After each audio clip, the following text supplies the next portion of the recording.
Hi everyone, welcome to The Confident Hypnotherapist. This week I'm chatting to Clive Girdham, and when I was sitting down and thinking about who I wanted to invite onto this show, Clive was one of the first names I thought of immediately, and there's a few reasons for that. I know that when I was considering doing stop smoking, it was his stop smoking training that made me realize I could do this. His work with the Modified Rewind, his work as a mentor, his work teaching content creation and marketing, very much a gentleman that has a straight line approach and absolutely no bullshit attitude. And I've often joked myself in the past that when I grew up as a therapist, I want to be Clive Girdham. So to have Clive here is brilliant. Thank you so much again for your time, Clive. Tell us a little bit to start off with how you came to become a hypnotherapist. What was your journey to become this person you are now? Well, it's a rather diverse journey. I was working as an engineer, and I was an engineering manager with a large team, and I was dealing with a lot of team problems, the personal problems. And I eventually went to HR and said, can I get some sort of counseling training or something like that? And the HR manager looked at me and says, management has got nothing to do with people with counseling, with people problems. So it was a very task-orientated company. You have to do this by then. And I was thinking, you guys are just off the plot. And so I looked around, and initially I was going to do a counseling degree. Mm-hmm. And then I thought, well, why not a psychology degree? And I thought, well, it's a long time to actually be able to do something. It was like 6 years for psychology. And so I thought, well, I'll just dip my toes in the water and see what short courses are around. And I discovered the world of hypnotherapy. And I honestly can't remember where it came from, but it was really fascinating. I think I always had that interest in, the Tony Robbins, Unleash the Power Within. So I was interested in NLP. So I was kind of dabbling with that kind of thing. And I then sought out courses online with NLP and hypnotherapy. And eventually I came across a wonderful guy called Keith. I get them mixed up. Keith Livingstone. Keith Livingstone, yeah. Not Keith Ken. Ken Livingstone was the mayor of London a long time ago. So it's Keith Livingstone. And he's Hypnosis 101 trainings. And I just love them. I love I just love the subjects. And I picked up the idea of becoming a hypnotherapist doing smoking cessation because of that. So... And then I was still working as an engineer and working in the evenings, working on weekends, sometimes sneaking out from work and working as a hypnotherapist in an office I rented 2 doors down. Mm-hmm. And then it came to the natural conclusion when, like everyone else, we get made redundant and we get outsourced. And so I had to make it work. Mm. What do you think it was about Keith's trainings that really resonated with you? Someone said I look like him. I like Keith. I like Keith because he's a musician. He used to be in a band, and he's kind of edgy, and he was very responsive because I was emailing him quite a bit, and he was responding. He was telling me about he was just very personable, mm-hmm. And I just enjoyed it. It was just, and his audios were very good. He's got a nice voice. And some of the partnerships that he had on some of his trainings were really good too. When I look back, that's when I first came across Shawn Michaels, isn't it? So the world's Shawn Michael Andrews, yeah. Yeah. All those people were kind of in Keith's orbit. Mm. So that was the first entry, and then it kept delving and delving. Then I came across the wonderful Igor Ledachowski, mm-hmm. and his volumes and volumes of trainings, which pretty much got addicted to. And and finally I decided I actually needed to get a qualification because I had a minor run-in with a client who wouldn't leave my house one day, mm-hmm. and I realized I knew nothing of mental health. And so I eventually took a registered training organization's diploma in clinical hypnosis and strategic psychotherapy. Mm-hmm. And that got me interested in all the other kind of things like CBT and other acceptance and commitment therapy and stuff like that. What about when you first started? Were you, because when I see you nowadays train or work with clients, you're one of those people that seem to have this unwavering confidence when you work with them. Yet having said that, you're also one of the few people I know that will openly post on Facebook when perhaps the session hasn't gone to plan and what you took away from it and what you remind yourself from it, which personally I love and find refreshing, because in a world full of people going, I see 20 clients a week, rah, rah, rah. It's nice to have someone who you look up to kind of showing that they sometimes don't get it right too. Oh, gosh, What was your own level of confidence like when you started? Were you someone who was just naturally getting this, or did you find that there were those moments where you had to do something to pick yourself up as well? I think I'm fortunate in that people joke about, my friends and family joke, what's Clive doing now? What is he this week? So I keep reincarnating myself, is that the word? And they, I even while I was lifelong engineer, I was also a photojournalist for Martial Arts magazine. I was a martial arts trainer. I was a competitor on the international stage. I was a photographer. I was a photographer training. I was running photographer back in the Flickr days. I was running training sessions, big free training sessions with up to 100 people. I was doing all sorts of other stuff. So I learned a lot from all these other lives, and it's usually the same thing. It's usually, newbies and the guru, or newbies and the person who can actually relate to them. And I found that it's helpful to share what doesn't work as much as what we think works. So I've now got a spider sense for when something's not going quite right. And I think it's important that people know that it's okay to mess up. Or not mess up, but not get the outcome. And one of the best things I learned was from, I now continue to credit him, is Rob McNeely. Mm-hmm. Your client's problem's not your problem. Yeah. And I'm sure when you interview him, he'll say, Erickson said, you can be confident that the client has got all the resources they need to fix their own problem. And so that kind of makes it okay for me. So not own the client's problem. I think also one of the things that, as you know, for myself personally, I've been exploring some of the 3 principles over the past little bit, which was something that you introduced to me. And I find it interesting that within that, there's almost no approach or no technique. It's almost just about observing this. And I can see your kind of eyes go up there in a sense that, there is obviously a process and technique. There's a topical conversation that goes on there. There's a principle. It's a principle, exactly. It brings it back to focus on something larger. Yeah. And I think that certainly helps in the sense of being present in the moment with the client as well. Yeah, look, if my big takeaway from everything I've learned is language, is listening to language, is listening to the words, because good old, the meta model and all the language patterns and stuff. I now know the surface level stuff is not what I want. And so with the 3 principles, or with anything else, it's all about listening very deeply and then inquiring very deeply. And that serves 2 purposes. One, it gets you your information or more information, but it also builds a deeper connection with, and connection or rapport, whatever you like to call it, is a huge player in the therapeutic outcome. So what I've learned is to, probably if you want to call it a technique or a process, is to listen and dig. I'd agree with that. And that's even present, I think, in your stop smoking program training that you do.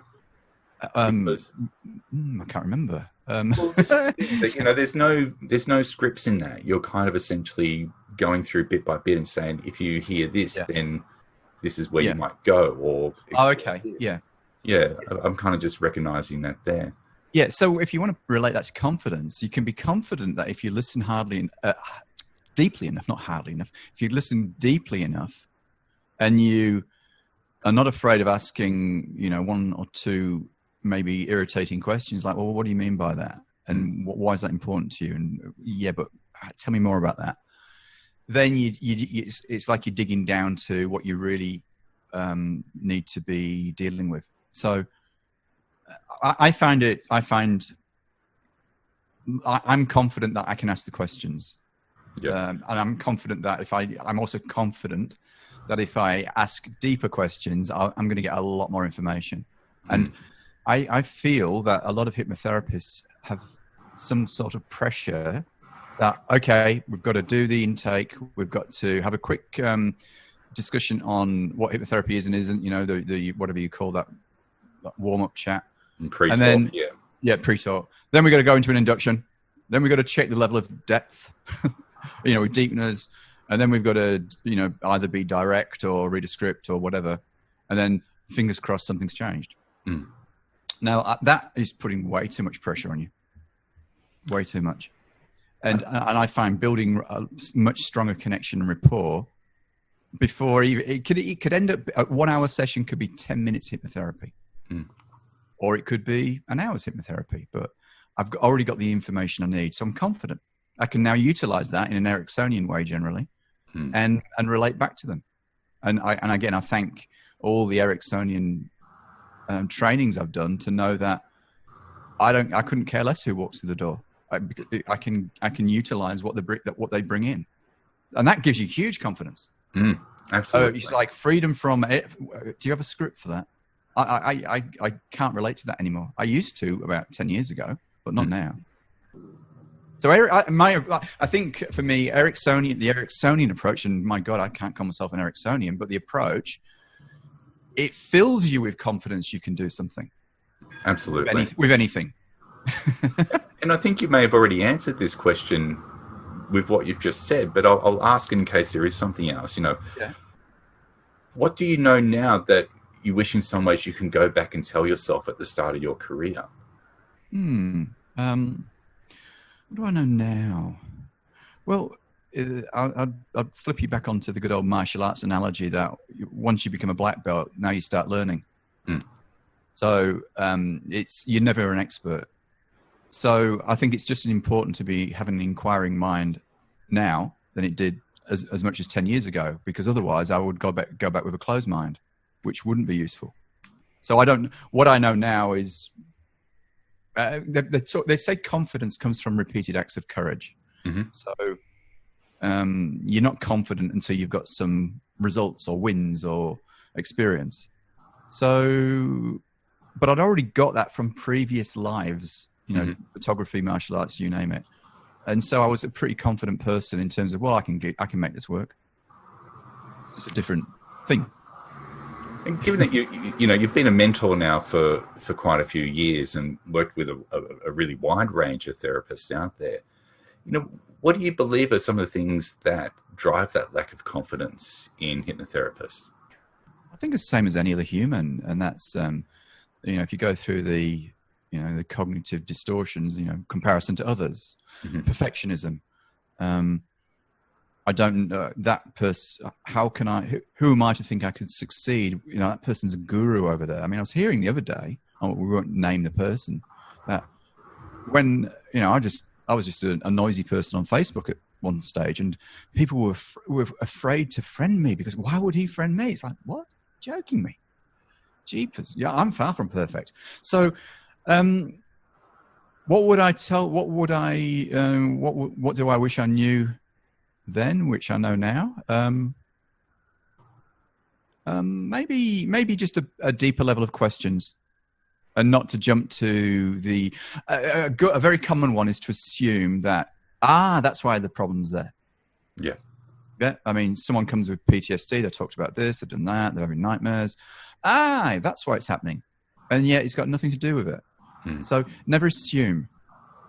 It's not like A plus 1 plus 2 equals 3. It's not that, because you might be talking a whole different algebra. And sorry, I went off into another space there for a second. Yeah, I know. Sorry.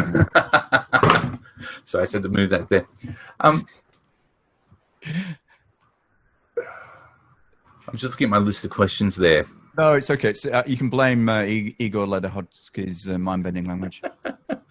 or you accept when you can't, and then you can blame Bill O'Hanlon.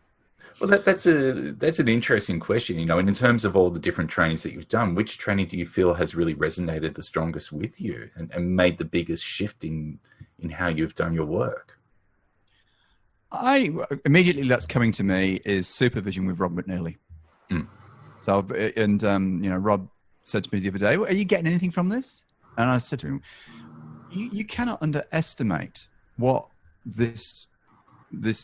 I'm absorbing, because to have somebody who challenges and throws a counter-intuitive stroke, opposite opinion stroke, different view of the world back at you, an objective brain effectively causing you to reframe and look in a different direction, in open conversations has probably been the most useful thing for me.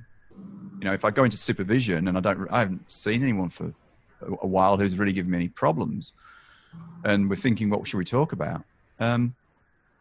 It's once you start talking with somebody like that, like a supervisor or a mentor who shakes you out of your own rigid thinking, not rigid, but way of thinking, then that is incredibly useful, because your mind opens, and in the three principles world, you get the insights, the aha moments, the, oh my gosh, I never thought of it that way. And then you can never go back. That's what do you want to call it? Wisdom, enlightenment? I don't know. But that's why you need, that's why I think the value of rapport in a session where you're just a non-judgmental, objective brain, putting back to the other person what you've heard and causing them to go, oh my God, I didn't think of it that way. You can't, it's that expanding of that vision that goes on. It's just techniqueless. Yeah, it's light bulbs going off. That's what I've found the most useful. But that's just me.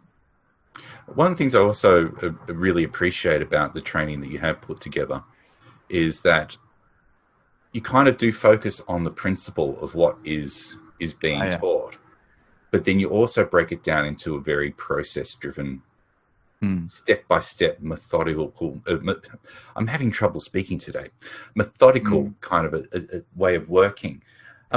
When you do, or when you look at some of the other trainings that are out there at the moment, what do you feel is missing from them that perhaps is leaving people feeling like they're not getting it or getting what they want out of it?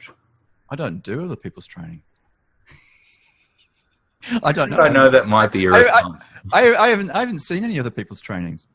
But I kind of know what people are doing. And yes, it can be quite a rigid approach. And I think what is missing from other people's trainings is some sort of scrutiny where people can ask questions and challenge without fear of being, what are you doing? Why are you asking that? No, you do it. This is my way or the highway.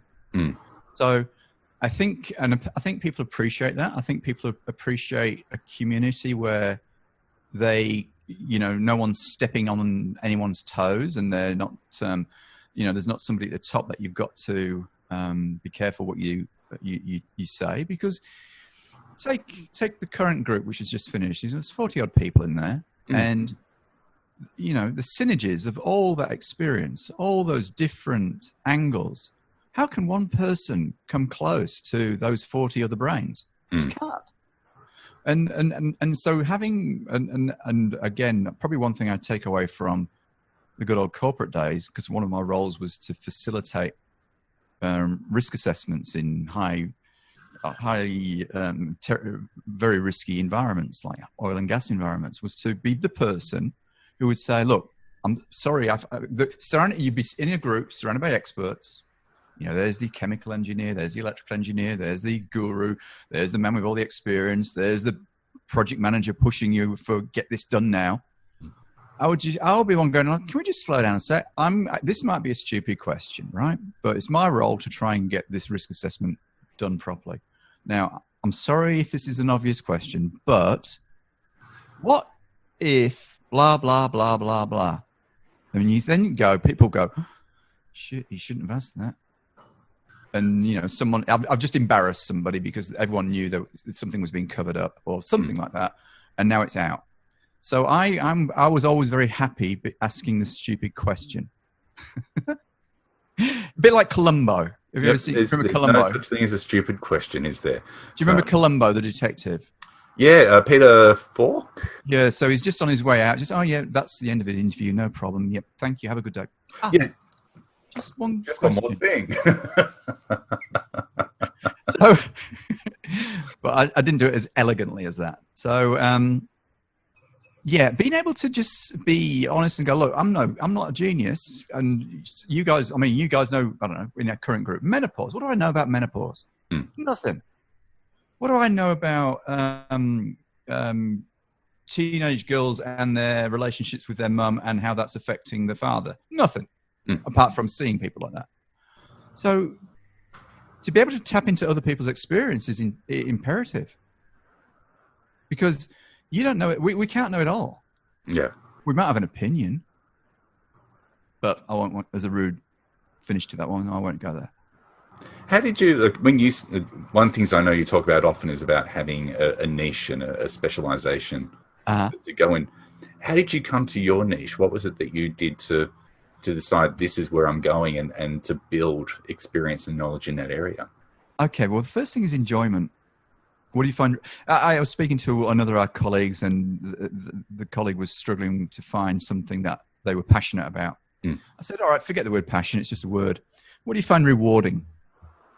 Now using the word rewarding, it sparks off a different, you now see the problem from a different angle. You can answer the question, what do you find rewarding? Whereas you can't, he couldn't answer the question, what are you passionate about? Okay. You can see how that might be difficult for some people. Yeah, absolutely. Yeah. But hopefully we all find something generally kind of rewarding.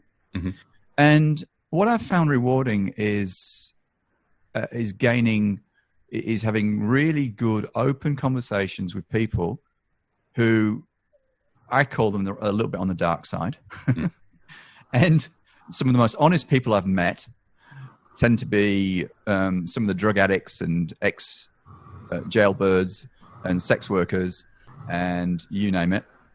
And having really good conversations with these people and them responding to me saying, man, I can't have this conversation with anyone else. You know me better than my wife knows me now. And knowing that sort of response now kind of dictates the kind of people I want to work with, not necessarily niche. I mean, when people talk about niche, they think smoking or weight loss. I think of it more as human, not problem, people just living a lower version of themselves. Yeah, and that can pretty much sum up any problem. And I see so much potential in some of these people from what I'll call the dark side, which is unfulfilled. And that kind of, for me, that's a little bit of an injustice. And because they're judged, they're ignored, people cross the street. You know what I mean? And so that, there's this superior, the people who have ripped me off the most have been people who have been, well-to-do. Yeah, like, somebody who owns a company and, oh, sorry, the card hasn't got any money on it. I'll ring my wife. No, look, there's a problem. I'll get in touch with you later. No problem. And then they don't answer the phone or email or anything. And then, you meet, then you've got a heroin user who did a few years for an armed robbery, who really wants to make change, dead honest person. And they're just chalk and cheese. And I like those sort of people. They just wouldn't rip you off. No, not at all. And given the success that you've had with them over time as well, a great example. I saw a sex worker for a session last night. I know that comes across quite dodgy. She came in for a hypnotherapy session. Okay. The first thing she did as she sat down was hand over cash. There was no, how do I pay? It was like, here's the money. Boom. Yep. It was like, let's get on with it. I like that sort of person.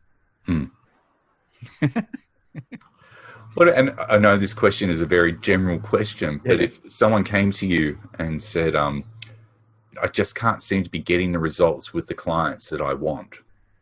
Yeah. What kind of advice would you offer to them? Well, I'd have to ask questions. There's something not quite right. There's something not quite working. Is it the rapport? Mm-hmm. Is it the approach? Are you trying to move too quickly?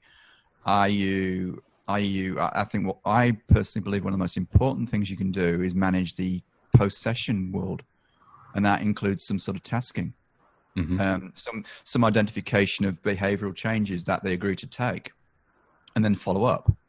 So, if someone says, I'm just not getting the results, I'll go, well, tell me more. In what way?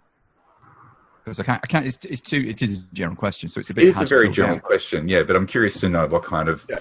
I would be very interested. So tell me about the client, the problem, what else they're doing. Are they taking medication? Who else they're seeing? Is there, take the usual smoker. Yeah. Do they really want to? Are they, did you scale them? Did they make the booking? Did they pay up front? Did they do all the exercises you gave them before and after the sessions? So that's, and again, we should not be getting the results. That's the problem. It's not our results to get. Absolutely. Yeah. It's the client has to make that change where they're simply create the space for it to happen. The client has to get the results. We're the guide or facilitator, if you like. Maybe we've missed something, and I've missed something a number of times with people. Well, what's gone wrong here? And then I realized I've gone on, like I said before, down the assumption road that 1 + 2 = 3, whereas in fact it was some different algebra altogether. So that's the sort of thing that you take to supervision and have a deep discussion with. Because you go. No, go on. Well, as Rob would say, sometimes we become resigned to the client's problem. It's a sense of resignation. Oh my God, this problem is so big. It's bigger than me. Oh dear me. How can I? Oh, this is huge. I can't do this. And that lowers your expectation, because they talk about the belief in your own process. They talk about raising expectancy. They talk about client rapport. And if you are resigned, if you've got a sense of resignation because the problem's so huge, then you're losing a big chunk of the therapeutical outcome. It's like, imagine going to a doctor and you go, oh my God, Lawrence, I don't know what to do here. Sheesh, oh gosh, look, we'll try something. How about we try this? Just won't work. So not taking on I would say they're probably taking on too much responsibility for the client's problem. Absolutely. And another great line. He's gonna say, well, I don't need to speak to Lawrence now, Clive, because you've said it. Is when someone Rob talks about just down tools and validate, just listen, and that's one good thing I've learned when I was working at Lifeline was you hear the most horrendous problems. You can't do counseling or you can't do solution focused stuff.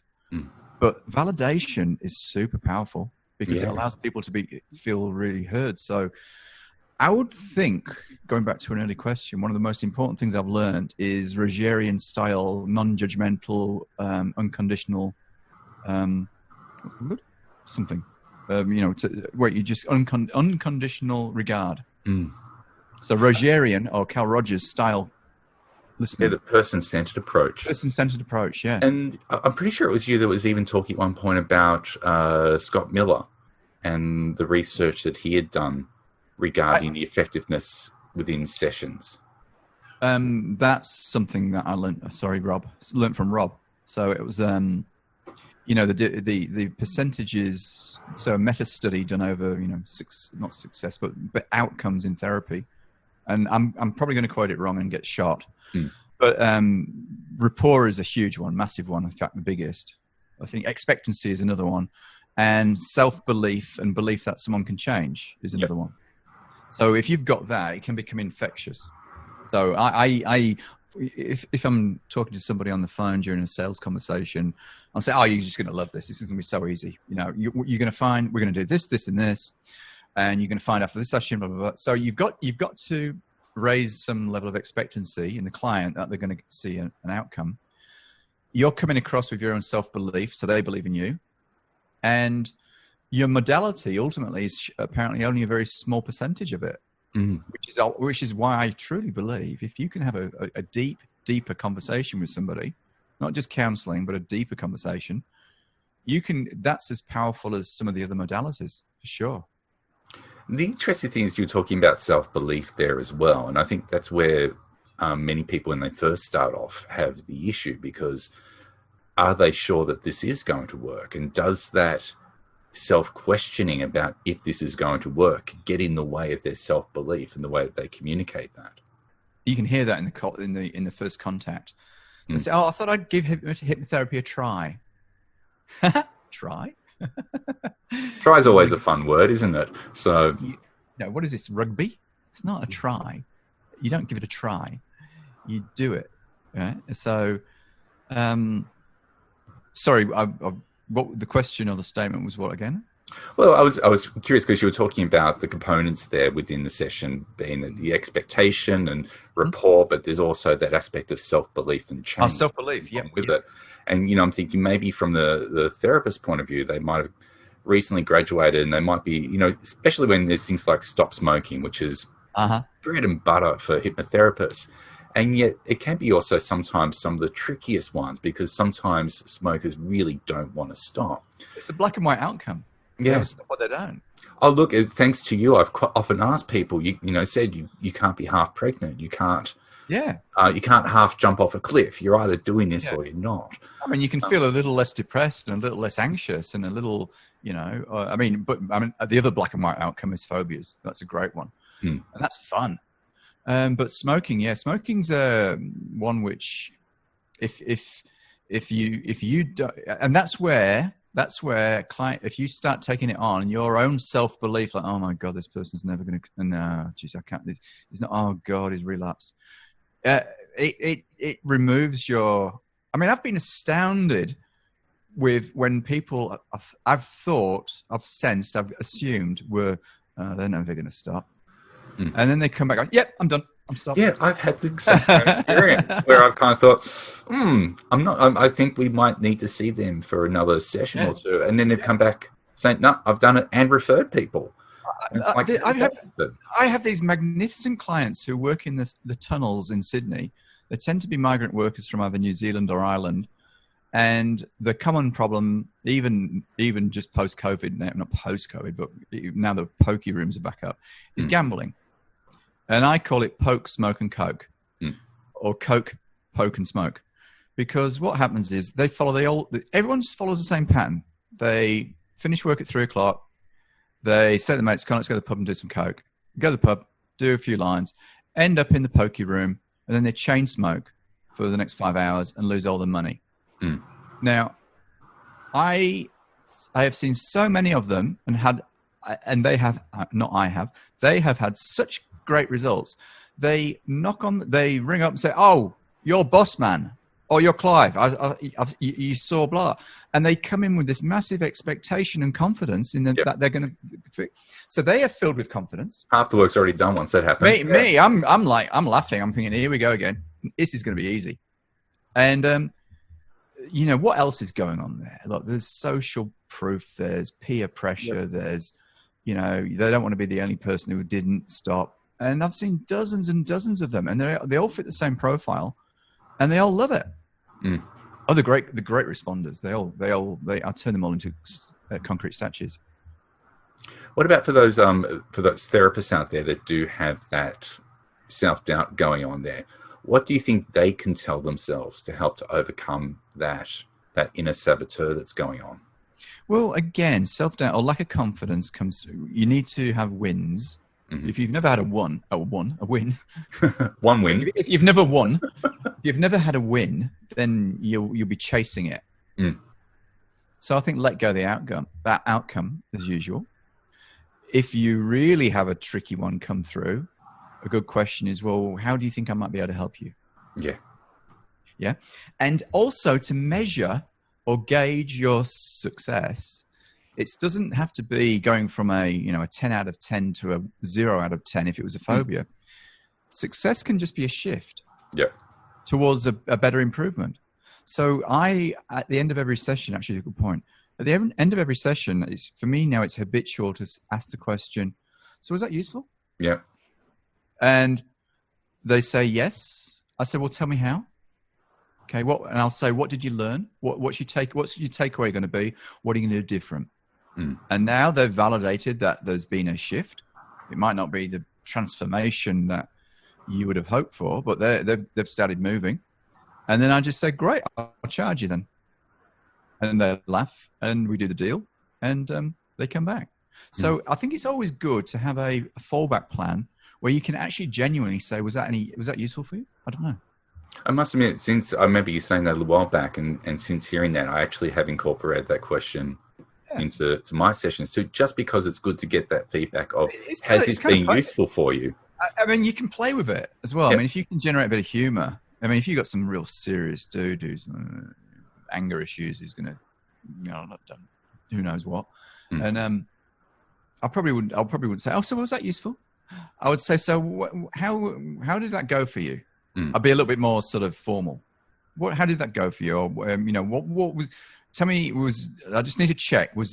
Did you find this useful? So my tone is totally different. Yeah. And so you can do that with any. Basically, you can use that question with any human. And doing that gets you off the hook and makes you feel okay. Because if you've got some self-doubt that, I don't think this went too well, and I've had them not go too well, and they say, well, not really. I'll say, well, that's great. That means I'm not going to charge you. And they go, oh, I really appreciate that. Great. So I had one of those. I've had that twice in probably the last year. I had one guy I've never seen someone so anxious.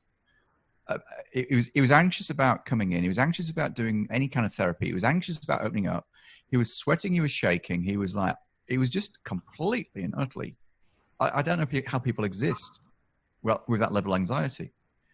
And I could see it wasn't working. I said, look, I don't think this has been useful for you. So I'm just going to let you go. You want to practice? I'd like you to practice this, that, and I'm not going to charge you. If you want to come back, we can try again, okay? And, quickly hurried him out the door. Didn't hear back from him. And then I had another one where I'd made an assumption about a link with a phobia, and it was totally wrong. And there was no shift. I thought, what? That doesn't happen. I said, mate, that doesn't happen. I'm sorry. I'm really sorry. I haven't done a good job here. And I said, I'm not charging you for this. And so I let myself off the hook if I know there's been no shift. If someone's brand new to this world, they've just finished their training, they're about to enter the world as a hypnotherapist. Yeah. What advice would you have for them starting up? I'll go take calls at Lifeline. I'll tell you why, because Lifeline training is what you'll learn in terms of mental health issues and Rogerian style listening is super useful for hypnotherapy. And you'll also be, if you're taking calls at Lifeline, you've taken, say, 20 problems a session, you'll feel pretty confident seeing somebody with a smaller problem in front of you.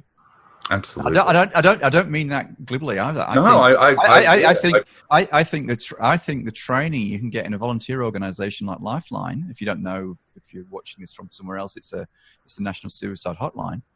You're mentored, you're supervised, you go to group supervisions, you've got continuing professional development on different topics, you cover every area of mental illness pretty much.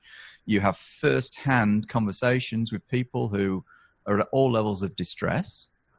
And, sometimes you put on the spot big time, but it's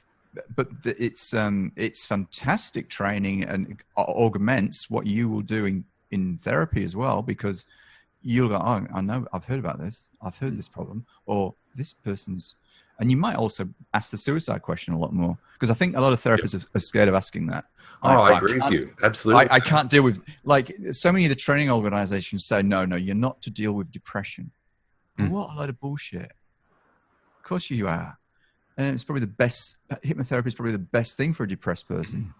They're already in a depressed trance. But to get, I honestly think that if you can augment, you've done your training, you've been in a classroom, and now you went to see a client. Well, you're on your own now. There's no real support network apart from maybe your supervisor and your, quarterly AGM meetings or whatever they are. But if you can somehow volunteer in some community service where you're actually face to face helping people, then you'll develop some real skills. Yeah. And you become very sharp. Mm-hmm. So I honestly mean that. I'm not advertising for life. I'm not. No, I absolutely agree with you. And, especially with everything that's going on in the world nowadays, I think being aware of how to tactfully and respectfully ask questions around suicide ideation, and knowing what the plan is if someone does come back saying, yes, they are thinking that, is really vital and important. Yeah. So, yeah. I really know from firsthand experience of about 6 or 7 years doing all that you will, because this is all about confidence, you will feel so much more confident about someone in front of you with any range of mental health issue, and you will be such a better listener and you'll build such better rapport because you've been training. And again, it's the Rogerian style, people-centered counseling style, which you can do on the phone. And you can build deep connection. So that's what I would recommend. Do that. Clive, thank you for so many absolute gems that you've given during this conversation today. I hope people that are listening take away something really valuable from it. If people wanted to reach out to you and get in touch and say hello, what's the best way they can do that? Oh, I'm on every social media platform with not TikTok, with every social media platform with my name, Clive Girdham. So on Facebook, Twitter, LinkedIn, Instagram. I've got a website, which is clive.com.au. That's how long I've been on the internet. I've also got a website, clivegirdham.com. And so you just type my name in the thing and you'll find me somewhere. Yep. Yeah. And for anyone watching, I can personally recommend Clive's smoking cessation program, Modified Rewind, that's out there as well. Both of them, I think, are absolutely essential in any hypnotherapist toolkit to go and get, watch, digest, and adapt. Thank you so much for your time. No worries at all. Thank you very much. I've enjoyed it. And best of luck with the podcasty thingy or whatever it is. Is it a podcast or is it a? It's a Zoomcast. It's a Zoomcast, but it's going to be on Podomatic. It's on iTunes. It's on Google. It's on Spotify. So brilliant. Across the board there. So how do people find a link to it? Social media at the moment. So maybe this is a discussion I need to have with you. So Lawrence, if people want to get in touch with you, how do they? Thanks very much. We'll see everyone next time. Thank you. Bye.